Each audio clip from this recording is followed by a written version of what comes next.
Mostly sunny. A few clouds. It's a pretty nice day actually so far.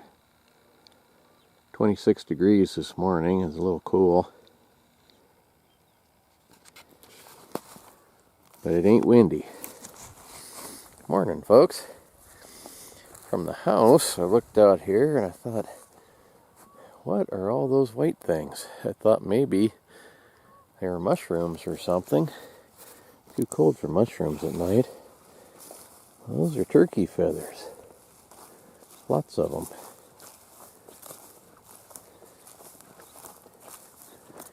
Cindy said she wasn't missing any turkeys. She didn't think. Sure looks to me like something got ate.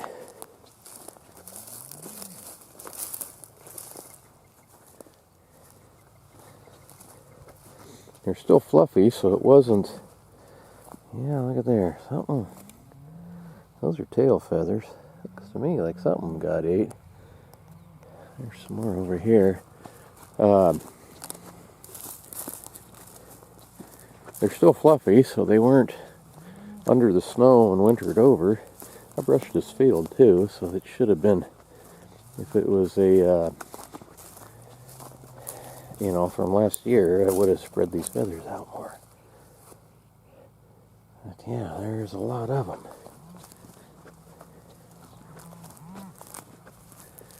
I just saw, yeah, I think that's a dead turkey right there. Just saw a magpie. No, that's a stump. This one isn't.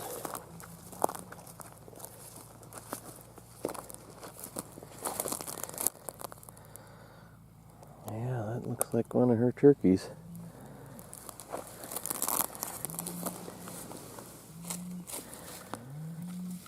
Maybe be a snow goose, but I don't think so.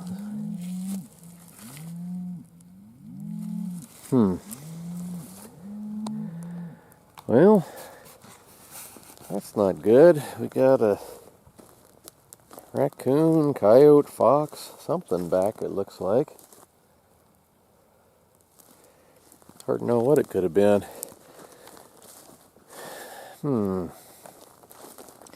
Put a trail camera out, I guess, and see what we can find.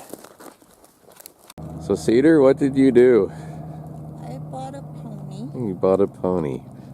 His name is Butters, but I think we're going to change the name. Yeah. Show everybody your butt, Butters. There you go. Good boy. There you go, back. Yeah, Butters is going to stay with Grandma and Grandpa for about a week. Hopefully they'll give him back, huh? I might just like Hopefully you'll come back and get him. I'll paid enough for him. I'm coming back to get him. We don't want another horse. Mom said she does. Yeah, well, neither one of us. At the horse sale, Cedar bought a horse. I can't believe she spent so much money. It was a cheaper one, comparably, but it's still way more money than I got to spend on a horse. This ditch water is way up. My bridge has been kind of washing out the last couple of years. It's floating now. It's more of a raft than it is a bridge. Something else I need to tear out and redo. I mean, you can, yeah, it's floating. That horse crossed it twice yesterday. I don't think it likes it now, though. Still a little bit cold at night. This tree where the sprinkler's hitting, it's all frozen. Melting and falling off fast, though.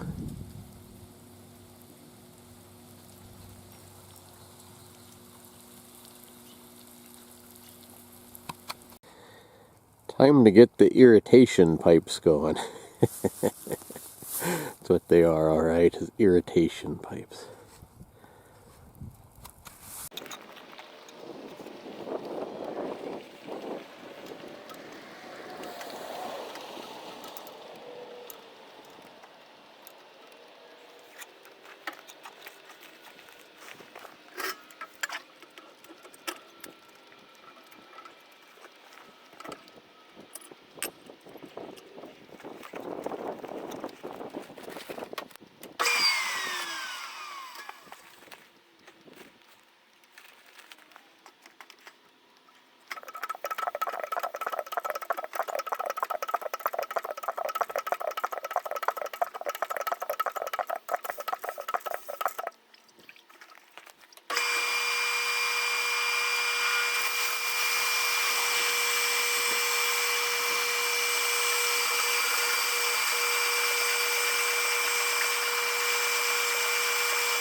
Well, so far it's looking pretty good.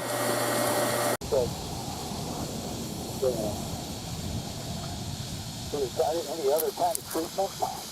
I don't think so. No, it's a bad deal for sure. Oh, well, I'm sorry to hear that. Me too. Me too. I mean, I don't know. It makes me so damn mad. You know, this is a life and death deal, and well, by golly, that's the easiest those have ever come on. Only a small amount of fight. The lower end had a bunch of the nozzles that were plugged, and this whole upper end did, and I thought, well, why are all of them plugged? Sometimes what happens is over the winter, a mouse or something will build a nest in there and wash a bunch of junk down the pipe. But this time it was my fault. The last summer, this upper field here tends to flood real bad and get really boggy, but the lower end dries out. And so what you can do is take those sprinkler nozzles out and cut a little piece of string about 2 inches long with a knot in one end and stick it into the nozzle. Keeps it from spraying on the upper end where you don't want it, and the lower end was still spraying and watering like it should. Still had the string in it, so a little bit wet. I should have probably turned them off again and not tried to do it under pressure, but it's working now, so that's all I care about. It's a pretty nice day. Being wet a little bit isn't such a bad thing. Had a guy offer me a bunch of these old 55-gallon drums. They're the plastic ones. I've never tried plastic ones here for garbage cans, but I bet they'll work pretty good. They might be a little less sharp on the edges to cut the bags and things. So my little trailer here, it needs a floor badly, but holds 15 of them. That ain't too bad. Well, anyhow, folks, not a lot going on today. Just work stuff. Just gonna go down, talk to Fish and Game, and see just what the deal is with messing with trail cameras, but never did make it that far. So this is what I found about that. I would like to go down to Fish and Game and ask them in person, but it says in Idaho, tampering with a hunter's trail camera is likely illegal under general laws regarding property damage and trespassing. While there isn't a specific law directly addressing trail cameras, assessing, regulating access to, or regulating the control of a device capable of being operated in violation of the law is considered a misdemeanor. So I'm not exactly sure what that means, but I don't think they're supposed to be turning it off on me. Like I said, they could have stolen it, so at least they didn't do that. They could have shot it, which at least they didn't do that. Taking a stick to it, or who knows what. So I don't know. I guess turning it off is irritating. At least it's not overly harmful. But it does waste my time and gas to go up there to check a trail camera that isn't turned on, that I did leave on. I don't know. Dang kids. Worthless little people larvae, that's what they are. So, maybe tomorrow. See you folks then. Thank you for watching. Bye.